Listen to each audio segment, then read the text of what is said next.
Olá, bem-vindo a mais um culto de celebração da Igreja Presbiteriana de Tambaú. É com muita alegria que nós chegamos mais uma vez até a sua casa.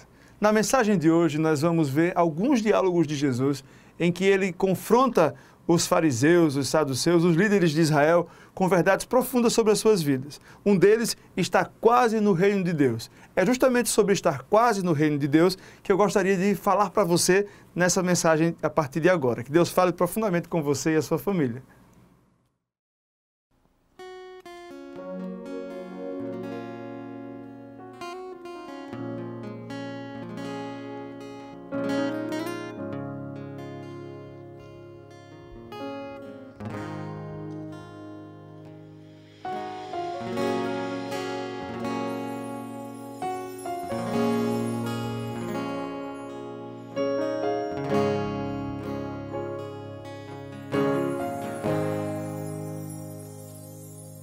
Esconde-me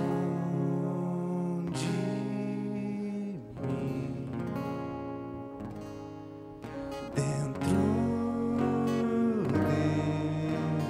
de ti, cobre-me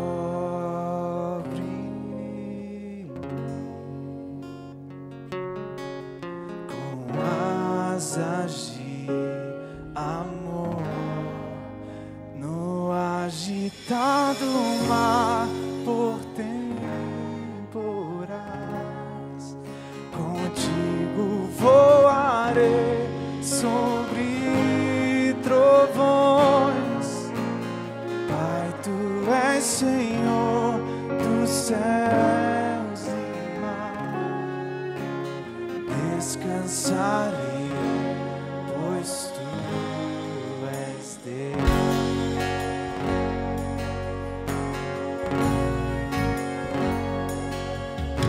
Descanso em ti, somente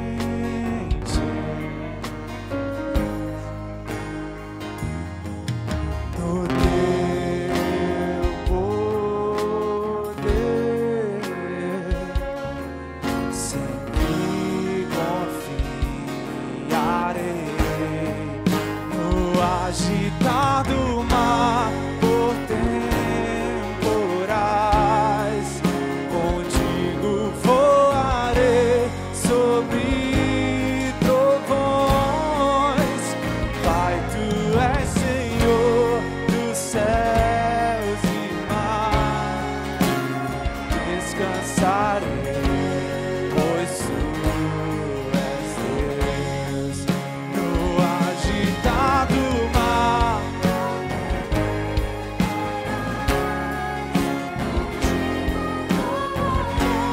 sobre trovões. Pai, tu és Senhor dos céus e mar. Descansarei, pois tu és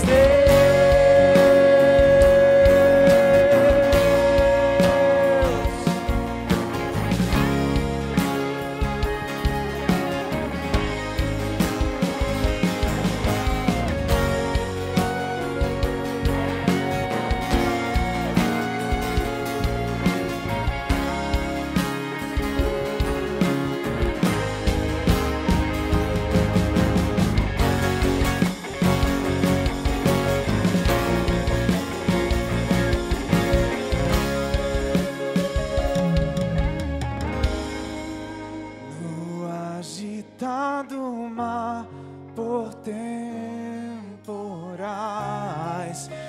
contigo voarei sobre trovões. Pai, tu és Senhor dos céus e mar. Descansarei, pois tu és Deus.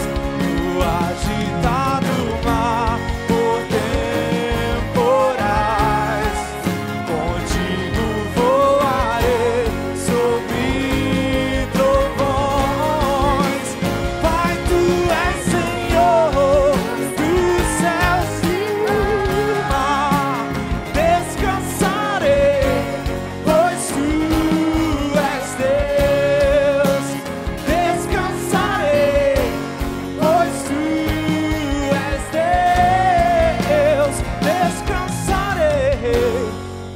pois tu és Deus.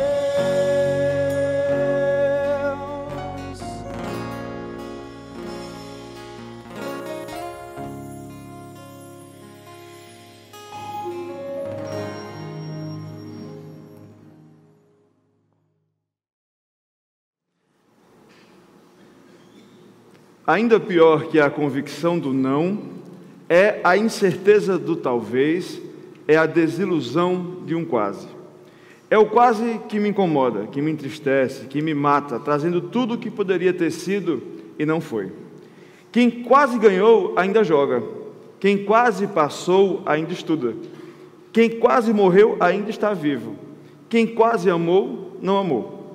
Basta pensar nas oportunidades que escaparam pelos dedos, nas chances que se perdem por medo, nas ideias que nunca saíram do papel, por essa maldita mania de viver no outono. Esse texto foi compartilhado na internet como se fosse de Luiz Fernando Veríssimo. Ele mesmo negou e disse que não é dele, é de uma escocesa chamada Sarah Steffman. Ela é a autora dessas palavras. Mas eu achei muito interessante desde que eu vi, porque ele fala sobre uma realidade bem próxima de nós, essa desilusão que é o quase. Se existe algo que traz uma decepção amarga, né, quando você experimenta, quando você quase chega em algum lugar. Que eu diga Rubinho Barrichello e o Vasco da Gama, segundo me falaram sobre futebol. Mas sempre que nós tentamos alguma coisa, chegamos a sentir o sabor do que é vencer, sentir o sabor do que é ter alguma coisa, conseguir um emprego e aquilo escorre pelos nossos dedos. Nós quase conseguimos, mas não temos aquilo que nós quase almejamos. Ou melhor, que nós almejamos e quase tivemos. É uma experiência meio dissaborosa, meio desapontadora, essa experiência de viver o quase. Mas eu creio que todos nós aqui já passamos por um momento assim. Hoje nós vamos olhar nas Escrituras alguém que quase experimentou aquilo que há de mais importante na vida humana. Para isso eu peço que você abra, por favor, a sua Bíblia no Evangelho de Marcos, no capítulo 12. Nós, a princípio, leremos dos versos 28 ao 34. Marcos, capítulo 12, dos versículos 28 ao 34.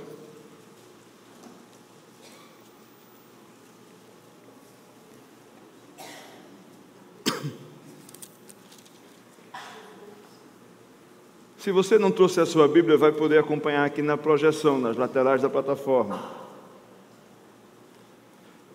Diz assim a palavra de Deus: chegando um dos escribas, tendo ouvido a discussão entre eles, vendo como Jesus lhes houvera respondido bem, perguntou-lhe: qual é o principal de todos os mandamentos? Respondeu Jesus: o principal é: ouve, ó Israel, o Senhor nosso Deus é o único Senhor. Amarás, pois, o Senhor teu Deus de todo o teu coração, de toda a tua alma, de todo o teu entendimento e de toda a tua força. O segundo é: amarás o teu próximo como a ti mesmo. Não há outro mandamento maior do que estes. Disse-lhe o escriba: muito bem, mestre, e com verdade dissestes que ele é o único, e não há outro senão ele. E que amar a Deus de todo o coração e de todo o entendimento e de toda a força, e amar ao próximo como a si mesmo, excede a todos os holocaustos e sacrifícios. Vendo Jesus que ele havia respondido sabiamente, lhe declarou: não estás longe do reino de Deus. E já ninguém mais ousava interrogá-lo. Oremos. Pai, nós te agradecemos pelo privilégio que temos de mais uma vez estar juntos para ouvir a tua palavra. Te pedimos que o Senhor nos esvazie de nós mesmos e que o teu Santo Espírito traga as nossas mentes e os nossos corações para ouvir aquilo que o Senhor tem para nós nessa noite. Usa o teu servo apesar das minhas limitações. Em nome do teu Filho Jesus que nós te oramos. Amém. Queridos, no último domingo nós tivemos a oportunidade de ver um momento da história de Jesus. Se você veio até a igreja ou assistiu a mensagem pela internet ou em casa, você deve ter acompanhado. Nós vimos um momento da história de Jesus, onde as coisas começaram a ficar mais claras para aquelas pessoas que seguiam Jesus, de que nem tudo seriam flores e que nem tudo seriam sinais e maravilhas. Nós partimos do ponto em que Jesus olha para os seus discípulos e pergunta se eles também não vão virar as costas para ele, já que muitas pessoas que acompanhavam o Cristo no momento em que a situação ficou adversa, em que as coisas complicaram e que o discurso passou a ser um discurso ainda mais duro, que falava sobre pecado e sobre o preço de seguir a Jesus, aquela audiência começou a estranhar aquilo e começou a se afastar de Jesus. Jesus tem dois momentos no seu ministério e que alguns dos 4 evangelistas marcam muito bem. João é um desses que faz essa marcação entre os sinais e maravilhas que Jesus vinha fazendo, e de repente ele muda o tom do seu discurso, de maneira que ele endurece e as pessoas entendem que o Evangelho é uma coisa séria, não é somente um balcão onde eu vou ser atendido de acordo com aquilo que eu quero receber, mas existe ali uma mensagem sobre pecado, salvação e seguir a Cristo. Alguns evangelistas fazem bem essa divisão entre o período dos sinais e maravilhas e o período em que Jesus estreita o caminho para que aquelas pessoas entendam. João faz isso muito bem feito. E Marcos também se dedica a essa construção histórica, onde a cada capítulo você vê que Jesus vai tornando a sua mensagem ainda mais clara e mais desafiadora. Nos primeiros capítulos do Evangelho de Marcos, você vê uma série de milagres e encontros de Jesus, onde ele sinaliza para as pessoas que ele era o Cristo tão esperado por aquela nação. Ele falava sobre isso, ele se apresentava dessa forma, ele pregava às multidões, realizava aquelas curas, ele libertava as pessoas que estavam cheias de demônios, ele ressuscitava mortos. E ele enfatizava no seu ministério esse aspecto dos sinais e maravilhas. E Jesus, dentro do seu ministério, sempre contou com 2 estratégias. Uma estratégia pública, que era quando ele estava diante da multidão, quando ele pregava para as pessoas que se reuniam para ouvi-lo e em busca, muitas vezes, de alguma cura ou algum sinal que ele pudesse fazer. E aqueles momentos em que ele estava a sós com seus discípulos, e ele ali se dedicava a ensinar aquilo que era mais importante e que precisava ter duração depois que ele voltasse para o céu. E Jesus, ele sempre se dividia nesse seu ministério público e nesse ministério privado com seus discípulos. A partir do capítulo 6 do Evangelho de Marcos, você vê que Jesus vai preparando as coisas para a sua morte. Ele queria que os seus discípulos entendessem que esse momento estava se aproximando, e existiam algumas coisas que ele precisava ensinar para aquele grande povo também, que eram importantes e que precisavam ser ensinadas antes da sua morte. Então você vê que a partir do capítulo 6, Jesus começa a trazer uma palavra ainda mais dura, e que principalmente batia naqueles religiosos de Israel daquele tempo. Aqueles homens que eram conhecidos como doutores da lei, escribas, os sacerdotes do templo, as pessoas que eram responsáveis por conduzir Israel nos caminhos do Senhor, eram quem principalmente recebiam as chamadas mais duras e mais fortes, as exortações mais substanciais de Jesus nesse período do seu ministério.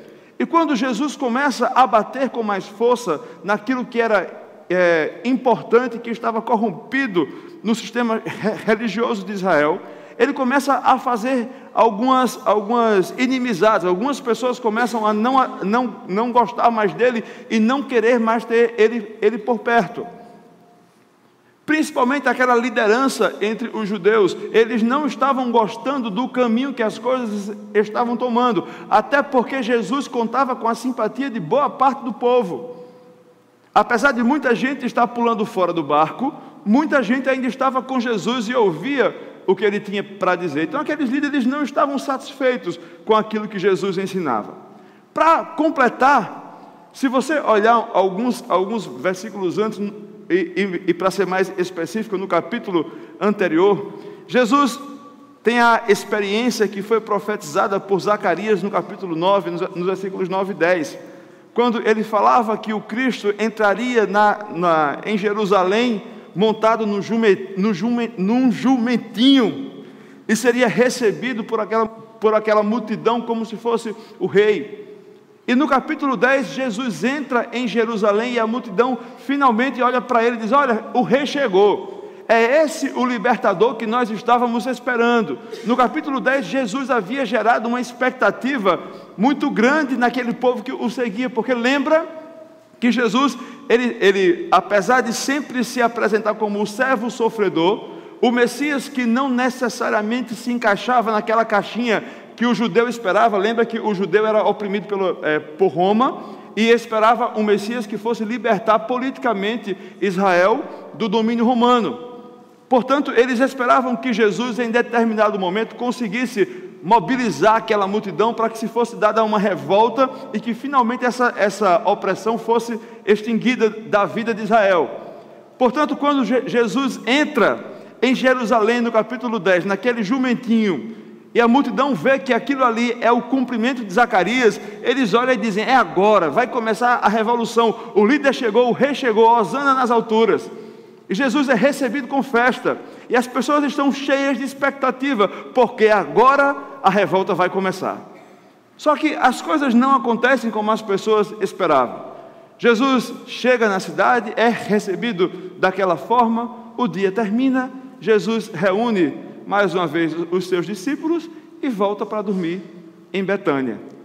No dia seguinte, Jesus volta à cidade de Jerusalém, ele passa por uma figueira, e ele vê aquela figueira que está cheia de folhas, e ele vai lá procurar alguma coisa para matar a sua fome. Ele devia estar ali cansado já também da caminhada, e chega lá, não tem frutos, e Jesus diz: olha, essa figueira aqui nunca mais vai dar frutos. E aí sim a caminhada segue, e Jesus chega então na cidade, e ele vai diretamente para o templo. Eu fico pensando, a expectativa que aqueles discípulos não viviam constantemente. E agora o que é que vai ser? Para onde ele está levando a gente agora? Qual é a confusão que ele vai arrumar agora? Meu Deus! E aí vai Jesus com os 12 para o templo, e chega no templo, Jesus começa a derrubar as barracas dos mercadores que estavam lá vendendo animais e sacrifícios, e faziam todo tipo de mercado naquele templo. Jesus demonstra a sua indignação e expulsa aqueles homens e aquelas mulheres que faziam daquele templo um negócio. E sabe como era esse negócio? Se você fosse um judeu, um israelita, você precisaria regularmente oferecer sacrifícios pelo seu pecado. Muita gente morava longe e preferia não trazer o animal consigo até o templo. Então, no templo se estabeleceu um negócio, um mercado, onde você chegava, você escolhia o animal, ia lá o sacerdote, entrava por uma porta e você acreditava que ele iria oferecer o sacrifício ali por você. Só que o que acontecia é que eles entravam por uma porta, davam a volta e voltavam com o mesmo animal e vendiam esse animal quantas vezes quisessem. Se não bastasse ter transformado ali a porta do templo num camelô gigante, eles ainda enrolavam as pessoas que iam lá e usavam dos seus serviços. Jesus estava indignado com aquilo tudo, porque não eram somente pessoas comuns. Ali contava com todo o apoio dos sacerdotes, aquela classe, aquela família escolhida por Deus para coordenar, para tomar conta do culto ao Senhor. A corrupção estava da pessoa mais comum que vendia o animal e que lidava com os animais, até o sumo sacerdote, os escribas, os mestres da lei, os fariseus. Todo tipo de gente que era responsável pelo cuidado, pelo pastoreio daquelas pessoas, estavam corrompidas. E Jesus se indigna com aquela situação e ele expulsa aquelas pessoas, ele derruba aquelas barracas e ali está estabelecida a animosidade das pessoas contra Jesus. Enquanto o povo ficava maravilhado com aquilo que estava acontecendo e ainda esperando que ele fosse o libertador de Israel, os líderes de Israel estavam indignados. Como assim esse cara chega aqui dando voadora no templo? Não pode. Eles não admitiam que esse tipo de coisa viesse de alguém que viesse de Nazaré.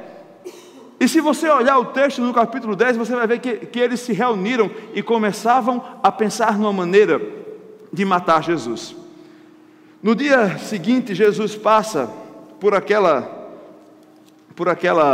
figueira mais uma vez, e aquela figueira está seca, e aí Jesus faz uma palavra muito bonita sobre oração para os seus discípulos. Quando ele chega em Jerusalém, ele é questionado sobre a sua autoridade, e aí começa uma oposição organizada contra Jesus.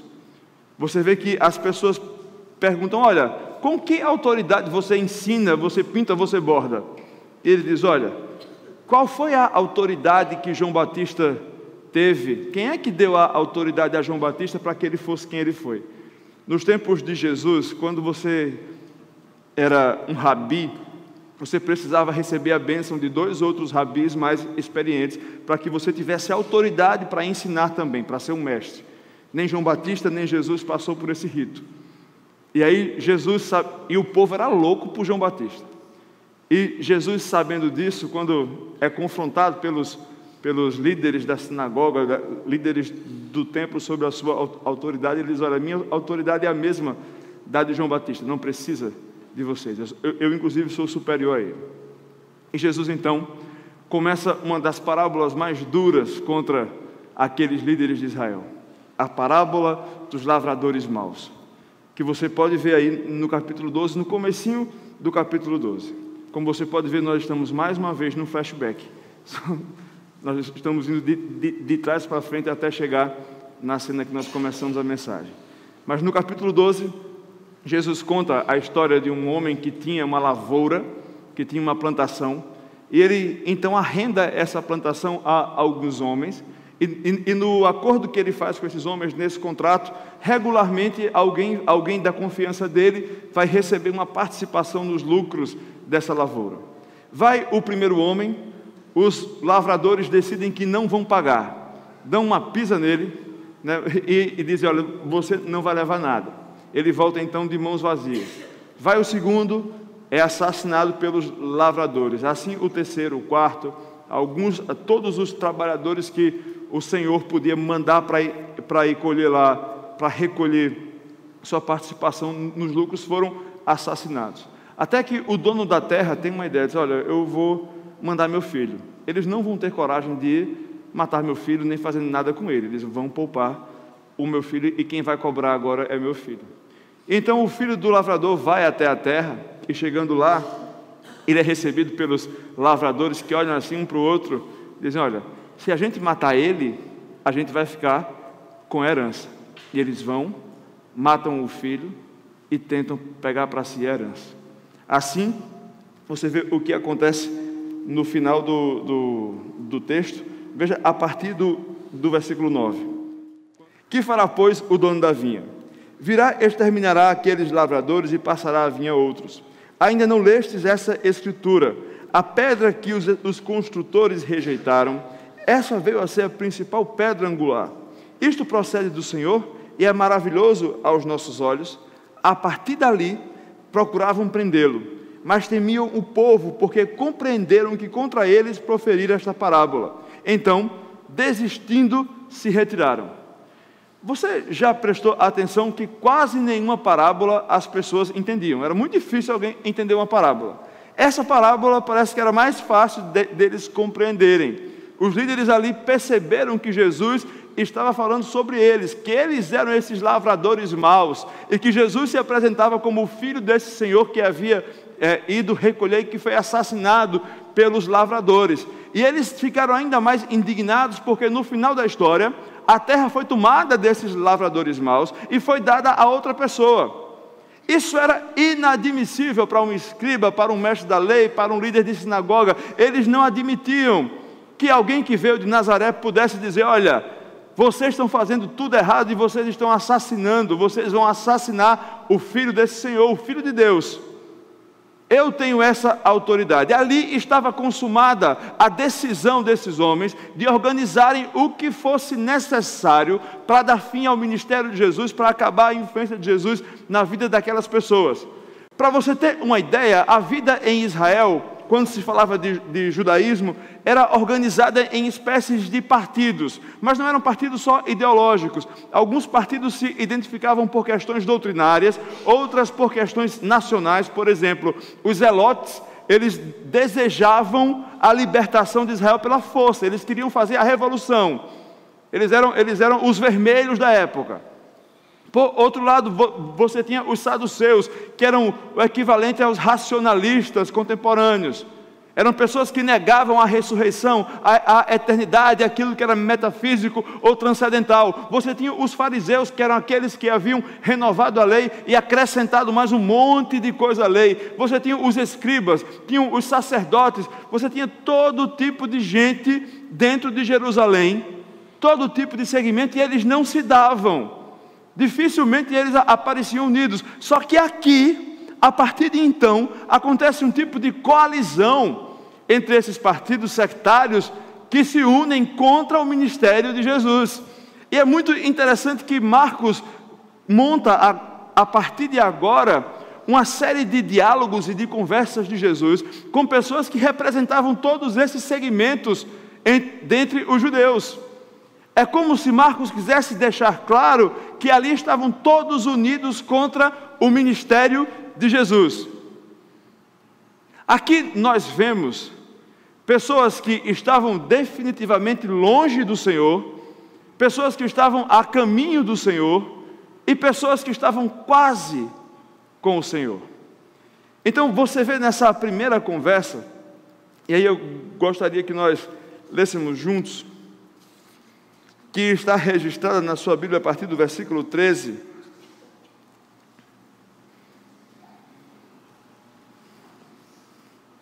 Uma conversa sobre direito. Marcos nos conta que lhe enviaram alguns dos fariseus e dos herodianos, dois partidos que não se bicavam. Os fariseus eram pela lei, os herodianos defendiam Herodes, era o braço de Roma em Jerusalém. Foram enviados para que o apanhassem em alguma palavra. Chegando, lhe disseram: Mestre, sabemos que és verdadeiro e não te importas com quem quer que seja, porque não olhas para a aparência dos homens. Antes, segundo a verdade, ensinas o caminho de Deus. É lícito pagar tributo a César ou não? Devemos ou não pagar? Devemos ou não devemos pagar? Mas Jesus, percebendo-lhes a hipocrisia, respondeu: Por que me experimentais? Trazei-me um denário para que eu veja. E eles lhe trouxeram. Lhes perguntou: De quem é esta efígie e inscrição? Responderam: De César. Disse-lhes então Jesus: Dai a César o que é de César, e a Deus o que é de Deus. E muitos se admiraram dele. A questão era capciosa. O que esses homens queriam era criar uma situação entre Jesus e Roma, ou Jesus e o povo. Portanto, o povo que não queria mais pagar tributos a Roma, ouviu aquela pergunta na esperança: opa, ele vai dizer: não pague nada a César, porque César é do diabo. E aquelas pessoas que estavam ali pró-Roma ouviam e talvez esperavam que Jesus respondesse: dê sim o tributo a César, e assim ele criaria uma animosidade com o povo. Era essa a intenção clara dos fariseus e dos herodianos. Eles queriam colocar Jesus numa situação difícil, em que ele se indispusesse com uma das partes. Jesus, dentro da sua sabedoria, olha para aquela moeda e diz: olha, essa foto aqui, essa carinha que está aqui, é a cara de César. Isso aqui você pode dar a César. Entenda que vocês podem continuar com as suas responsabilidades civis, sem abrir mão das suas responsabilidades espirituais. Vocês podem ser bons cidadãos, sem deixar de dar a Deus aquilo que é de Deus. Não confundam as coisas. E inclusive você é um bom cidadão quando você é um bom servo de Deus. E o inverso também é verdadeiro: quando se é um servo de Deus, você é um bom cidadão. Aquelas pessoas não esperavam esse tipo de resposta, tanto que a frase que é traduzida para a gente como que eles se admiraram muito, no original tem uma força muito maior, é como se fosse extremamente admirados, de queixo caído. Era uma resposta para eles inesperada, era um terceiro caminho que eles jamais tinham pensado, e é essa resposta que Jesus dá para aquelas pessoas. Só que não é a única conversa que Jesus tem com perguntas capciosas feitas por essa coalizão. Tem uma segunda conversa, que aí quem aparece são os saduceus. Veja a partir do versículo 18. Então, os saduceus, que dizem não haver ressurreição, aproximaram-se dele e lhe perguntaram, dizendo: Mestre, Moisés nos deixou escrito que se morrer o irmão de alguém e deixar a mulher sem filhos, seu irmão a tome como esposa e suscite descendência a seu irmão. Ora, havia 7 irmãos. O primeiro casou e morreu sem deixar descendência. O segundo desposou a viúva e morreu, também sem deixar descendência. E o terceiro da mesma forma. E assim os 7 não deixaram descendência. Por fim, depois de todos, morreu também a mulher. Na ressurreição, quando eles ressuscitarem, de qual deles será a esposa?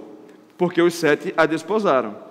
Respondeu-lhe Jesus: Não provém o vosso erro de não conhecer as Escrituras nem o poder de Deus? Pois quando ressuscitarem de entre os mortos, nem casarão, nem se darão em casamento, porém são como os anjos nos céus.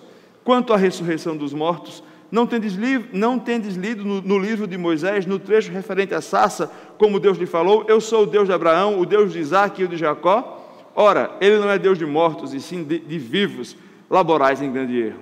Os saduceus não criam na ressurreição, então eles vão confrontar Jesus com uma pergunta técnica. Para o judaísmo existia a lei do levirato. O que era isso? Se eu morresse hoje e não deixasse filhos, a minha esposa deveria casar com meu irmão para que me desse um descendente, e assim sucessivamente. A história que eles criam aqui como uma hipótese é uma mulher que casou com 7 irmãos e provavelmente ela era estéril, ela não deu à luz a nenhum filho nesse período. Na ressurreição então, mestre, se houver a ressurreição, de quem ela vai ser esposa? Dos 7? Vai ser assim? Lembra que para eles o homem podia ter algumas esposas, mas a mulher não podia ter tantos maridos assim. E Jesus diz, olha, vocês estão entendendo a coisa errada, vocês não estão lendo a Bíblia, vocês não conhecem as Escrituras, porque se vocês lessem, vocês sabiam primeiro que lá na eternidade, na ressurreição, as pessoas não se dão em casamento, são como os anjos. Segundo, que a ressurreição existe sim, porque Deus é Deus de vivos e não de mortos. Senão ele não teria falado para Moisés, já depois da morte física de Abraão, Isaque e Jacó, que ele era o Deus de Abraão, de Isaque e de Jacó. Mais uma derrota, mais um nocaute para a coalizão contra Jesus. Queridos, pode parecer um monte de fundamentos técnicos para explicar essas conversas entre Jesus e essas pessoas, mas veja que o que esses homens estavam tentando fazer, a grande questão que esses homens viviam era simplesmente ignorar a mensagem de Jesus. Jesus constantemente demonstrava sinais, maravilhas e exortava esses homens sobre aquilo que eles faziam. Eles ouviam e tiveram toda a oportunidade de enxergar o próprio erro, inclusive naquele gesto mais drástico de Jesus, quando ele entra no templo e expulsa os mercadores. Essas pessoas estavam tão obstinadas naquilo que era errado e naquilo que era não ouvir a Cristo, que eles criavam toda sorte de argumento, desculpa, lógica, coalizão, acordo, para que não ouvissem Jesus e, no caso deles, especialmente, para que o ministério de Jesus fracassasse. Eles faziam todo tipo de arrudeio para não ouvir aquilo que Jesus tinha para ensinar. Eles estavam longe, muito longe do Mestre. Qualquer oportunidade que eles tivessem de resistir à mensagem de Jesus, eles resistiriam. Muitos de nós já viveram dessa forma. Talvez muitos de nós estejam vivendo dessa forma, que é quando nós tentamos colocar Jesus dentro das nossas expectativas e dentro daquilo que nós queremos. Se Jesus tivesse chegado para aqueles fariseus e dito, olha, eu vou tomar uma medida farisaica, vou aqui implementar a lei, vou libertar Israel, vou inclusive apoiar Herodes, também não vou crer na ressurreição. Se ele assumisse todos os paradigmas que aqueles partidos defendiam, aqueles homens estariam com ele, porque o que eles queriam era um Messias que se encaixasse dentro da lógica deles, dentro das expectativas deles.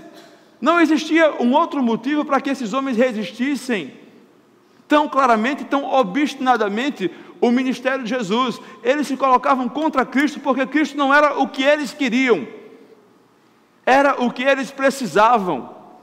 E constantemente Jesus se apresentava como sendo o que era necessário para a vida daquelas pessoas. Eu sou a água da vida, eu sou o pão da vida, eu sou o bom pastor, eu sou a porta. Jesus estava se apresentando constantemente como aquilo que era suficiente, que é suficiente na vida de qualquer pessoa, mas essas pessoas não estavam dispostas a entender essa suficiência. Elas iam apelar para o racionalismo legal, para os estratagemas técnicos, se deveriam ou não pagar tributo a César, se deveriam ou não se preocupar com a ressurreição de quem vai ser marido, porque qualquer desculpa, qualquer argumento estava valendo para se manter longe de Jesus. É essa a representação dessa coalizão nesse texto que nós lemos aqui. E Jesus, conforme a adversidade ao seu ministério aumenta, ele endurece ainda mais o discurso. O mestre não era covarde. Ele estava ali para confrontar o ser humano com aquilo que é de pior no ser humano. Aqueles homens deveriam enxergar em si mesmo a podridão dos seus pecados, como nós precisamos enxergar em nós mesmos a podridão do nosso pecado. O quanto nós lutamos e fugimos da verdade de Jesus Cristo. Nós não estamos dispostos a ouvir aquilo que Jesus tem a ensinar por natureza, se o próprio Jesus não nos atrair. Esses homens são a prova disso. Dentro daqueles homens, naquela audiência, que confrontava Jesus e gostava e queria pegar Jesus ali em qualquer vacilada para dizer que Jesus não era o Messias, estava um que ouvia aquilo diferente. É aquele que nós começamos nessa mensagem. Aquele que estava entre os escribas, era um escriba, ele conhecia a lei de Deus, ele ouviu essas respostas de Jesus àqueles homens que queriam prejudicá-lo. E se você for ler um pouco dos comentaristas, os estudiosos do original grego, você vai ver que todos eles têm a percepção de que a linguagem, os tempos verbais e as colocações desse escriba em especial não têm o mesmo tom confrontador e às vezes afrontador dos outros interlocutores de Jesus. Ele chega já com uma outra postura diante do mestre. E ele escutou aquilo tudo. E ele pergunta a Jesus qual é o principal de todos os mandamentos. A pergunta dele não tem o mesmo propósito dos outros camaradas que queriam pegar Jesus no erro.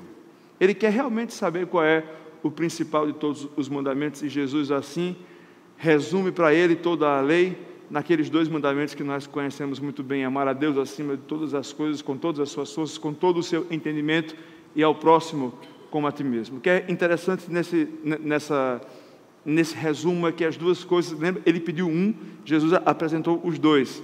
E se você olhar as Escrituras, o Evangelho de Jesus Cristo, você vai ver que as coisas nunca são dissociadas. Você não pode separar o amor ao próximo do amor a Deus do amor ao próximo. Inclusive, João, na carta de 1 João, no capítulo 4, versículo 20, ele diz que se alguém diz que ama a Deus e odeia o seu irmão, mentiroso. Porque quem ama a Deus ama o seu irmão. As coisas andam juntas. A maneira que eu demonstro que eu amo a Deus é amando ao próximo. E Jesus ensina isso para aquele homem. Ele escuta aquilo e ele fala: olha, faz sentido, mestre. Realmente eu sei que tenho que amar a Deus acima de todas as coisas. Eu sei também que eu devo amar o próximo como a mim mesmo. Isso eu entendi. Está registrado. Isso está muito claro para mim. E a resposta de Jesus para esse escriba tem um dos tons mais misteriosos do Evangelho. Porque ele olha para ele e diz: olha, você não está longe do reino de Deus. Você não está longe do reino de Deus. Ao mesmo tempo que dá aquela alegria: opa, esse aqui chegou quase lá. Esse aqui quase chegou do reino de Deus. Dá aquele desapontamento, porque afinal de contas, ele está quase no reino de Deus. Ele havia compreendido, mas aquela verdade ainda não havia descido ao seu coração. As palavras de Jesus ainda não encontraram guarida na sua vida, ainda não frutificaram. Talvez estivessem apenas no campo da racionalidade. Talvez ele fosse chamado nos dias de hoje de um amigo do Evangelho.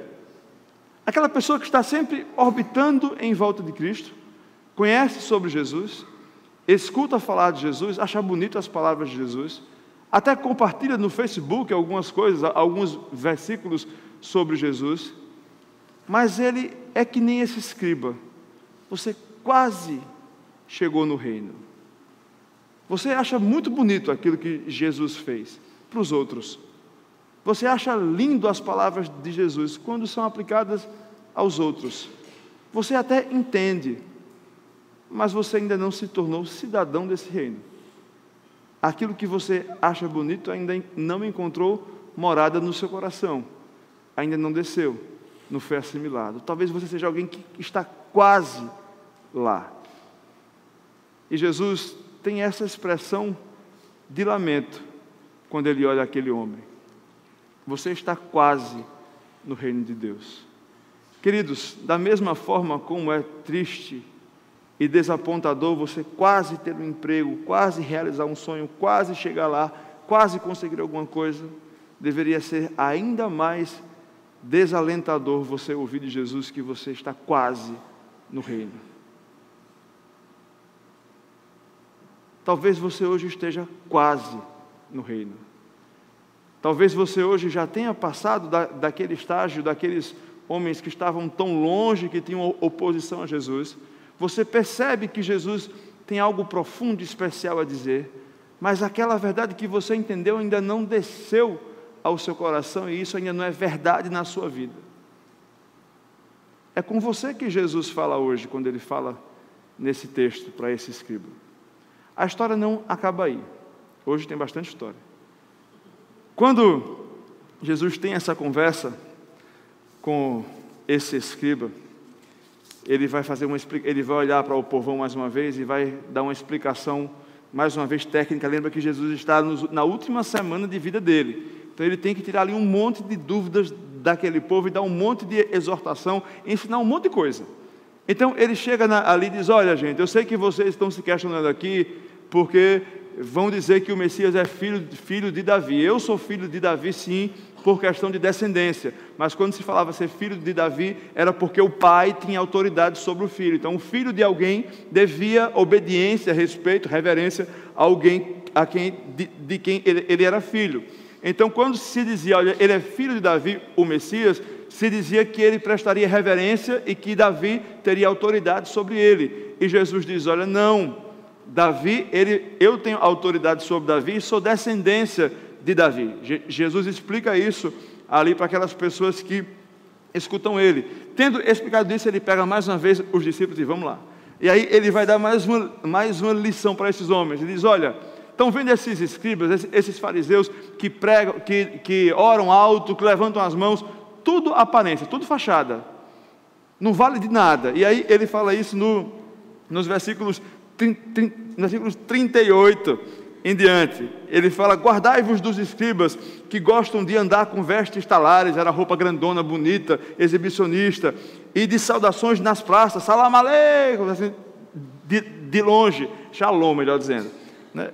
E das primeiras cadeiras nas sinagogas e dos primeiros lugares nos banquetes, os quais devoram as casas das viúvas e, para o justificar, fazem longas orações. Estes sofrerão juízo muito mais severo. Esses homens que se amostram, que se exibem como sendo piedosos e que na verdade são víboras, porque eles chegam ali na casa da viúva e eles vão orar por elas, mas na verdade estão pensando numa forma de roubar a casa delas. Esses vão pagar muito mais caro diante de Deus. Eles serão julgados por Deus. E aí ele pega mais uma vez aqueles 12 e agora vamos para o templo. E aí ele vai para a frente da caixa da oferta.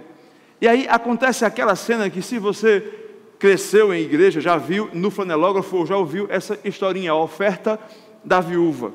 E eles ficam olhando, e você vai ver isso contado aí a partir do versículo 41. Você vai ver que eles sentam e ficam olhando as pessoas levarem as suas ofertas. Tinham alguns ricos que levavam muito dinheiro e faziam questão que todo mundo visse eles darem aquelas ofertas. Hashtag oferta no templo, e postavam no Instagram. Mas eles faziam questão que todo mundo visse que eles contribuíam muito. E ali, como Jesus e os discípulos, ficavam outras pessoas também perto da caixa de ofertas. Só que aí vem uma senhorinha, uma viúva, eu deduzo que seja uma senhorinha, e ela vem com as suas 2 únicas moedinhas e ela coloca naquela caixinha de oferta. E se você for estudar o valor dessas 2 moedinhas que ela coloca, que aparece aí na sua Bíblia, é equivalente a 2 moedas, cada uma valendo meio centavo de dólar. Era muito pouco dinheiro. E Jesus aproveita aquela cena, olha para aqueles homens e diz: olha, quem deu mais de todos aqui foi essa senhorinha, porque ela deu tudo o que tinha. Os outros deram o que sobrava, mas ela deu tudo o que tinha. Meus queridos, esse texto tem sido muito usado por pessoas mal intencionadas para tirar do pobre aquilo que ele já não tem. Pessoas que oferecem a bênção de Deus em troca de um pagamento de alguma coisa que a pessoa tem, ou esteja disposta a trocar por alguma bênção de Deus. Mas não é sobre isso que Jesus está falando. Depois de apresentar aqueles homens que queriam colocar Jesus de acordo com a vontade deles, das expectativas dele, depois de falar com aquele homem que quase conheceu o reino dos céus, mas alguma coisa o impedia de vivenciar isso, depois de falar sobre a aparência, a vida de aparência dos escribas, Jesus usa aquela senhora como um exemplo de alguém que dedicava toda a sua vida ao reino de Deus, alguém que trabalhava com plenitude, alguém que estava completamente envolvida com o reino. Não tem a ver com o valor que ela doava, isso não é sobre dinheiro, é sobre entrega. Jesus queria que aqueles homens entendessem que o envolvimento deles com aquele reino era um envolvimento total, como o daquela viúva, representado naquela oferta, com aquelas 2 moedas de meio centavo naquela caixinha. Ele queria que eles entendessem que aqueles homens eram tudo o que eles não deveriam ser, pessoas que viviam de aparência, pessoas que procuravam colocar Jesus dentro da caixa deles, do jeito deles, onde estão muito mais dispostos a consumir de Jesus do que se entregar a Jesus. Aquela viúva era o exemplo máximo, demonstrado ali visualmente para aqueles 12 discípulos que enfrentariam dias muito difíceis, logo, de entrega total e absoluta. Não é sobre 2 moedas, é sobre o nosso comprometimento com Cristo. É sobre não ser essa pessoa que, se sobrar tempo, serve ao Senhor. Se sobrar tempo, se envolve no reino. Se sobrar dinheiro, contribui no reino. Se tiver disposição, me comprometo com o reino. Se eu tiver vontade, eu leio a Bíblia. Se eu lembrar, eu vou orar. Era sobre não ser esse tipo de gente. Esse tipo de gente está constantemente quase no reino. Quem está no reino está como aquela viúva, está completamente comprometido, está encharcado do reino de Deus, está envolvido com a plenitude do reino. Meus queridos, quando nós falamos sobre evangelho, nós falamos sobre plenitude. Nós estamos acostumados a ouvir falar sobre plenitude de Deus para nós. Deus nos dá vida plena e abundante. Mas nós esquecemos de que o inverso também é verdadeiro. Nós desfrutamos plenamente dessa vida abundante. Nós vivemos plenamente nesse reino de Deus. Nós nos entregamos verdadeiramente a esse Cristo que morreu por nós, que pagou o preço do pecado por nós. Não existe obediência parcial, não existe entrega parcial, só existe envolvimento total. É assim que nós vamos desfrutar das promessas de Jesus, e eu não estou falando de forma alguma de bênçãos materiais, mas eu estou falando da grande promessa que Jesus faz, das grandes promessas que Cristo faz, lá no Evangelho de João, e dentre elas, aquela que fala sobre vida abundante, que está lá em João 10:10. Você pode abrir a sua Bíblia no Evangelho de João, sair um pouquinho de Marcos, e vamos registrar na nossa escritura, marcar aí o que Jesus fala sobre isso. O ladrão não vem para senão a roubar, a matar e a destruir. Eu vim para que tenham vida e a tenham em abundância. Eu vim para que tenham vida e a tenham em abundância. Meus irmãos, nós só teremos vida em abundância se nós tivermos entrega em abundância, se nós sairmos dessa esfera do quase e nos envolvermos como a viúva, não com seu dinheiro somente, porque seu tesouro também deve estar envolvido no reino, mas com tudo aquilo que você é, principalmente com aquilo que está dentro de você, aquilo que é a sua essência, aquilo onde está o seu coração, aí sim está o teu tesouro, já dizia Jesus. Assim, quando nós estivermos entregues a Deus completamente, nós vamos desfrutar da vida abundante que Deus nos dá, vida plena, que não tem necessariamente a ver com bênçãos materiais, mas tem a ver com encontrar o motivo da existência, é se encontrar com o Criador, reencontrar a glória de Deus. Eu gostaria de encerrar essa mensagem com essa música que o grupo do louvor vai cantar. Eu queria pedir que você prestasse bastante atenção na letra desse louvor. Você possa ler aqui nas laterais também da plataforma e que você possa fazer dela a sua oração.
Saber que a gente pode crescer,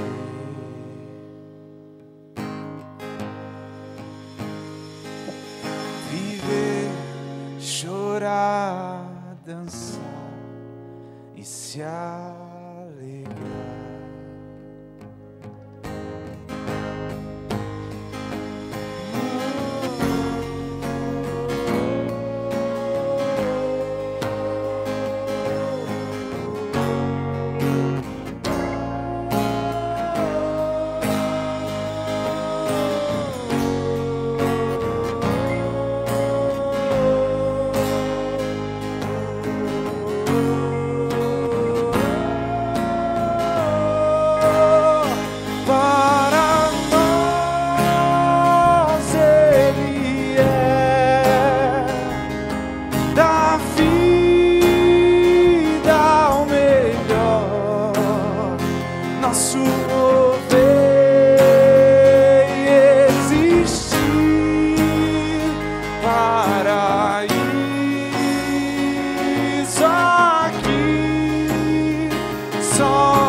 Se você tem gostado daquilo que tem visto e ouvido sobre a IP Tambaú, nós queremos fazer alguns convites a você. O primeiro deles é que você venha aqui nos fazer uma visita presencial na Avenida Geraldo Costa, número 382, em Manaíra. Se você não pode chegar até aqui, você pode acessar o nosso site, iptambaú.org.br. Ali você vai saber muito mais coisas sobre a gente, nossa filosofia, nosso jeito de ser, nossos ministérios, os vídeos com as nossas mensagens. E falando nos vídeos das nossas mensagens, eu queria muito que você se inscrevesse no nosso canal no YouTube. É só colocar lá IP Tambaú Oficial. Ali você vai ver tudo que nós produzimos em termos de vídeo aqui na IP Tambaú, as séries de mensagens, as devocionais, tudo ali à sua disposição e você ainda vai ser notificado quando colocarmos ali algum vídeo novo, tá bom? Não deixe também de curtir a nossa página no Facebook, no Twitter, no Instagram. É só procurar IP Tambaú, nós estamos em todos os lugares. E esperamos você aqui na nossa igreja e aqui também por esse canal que nós sempre nos falamos. Que Deus abençoe você, a sua família e até a próxima.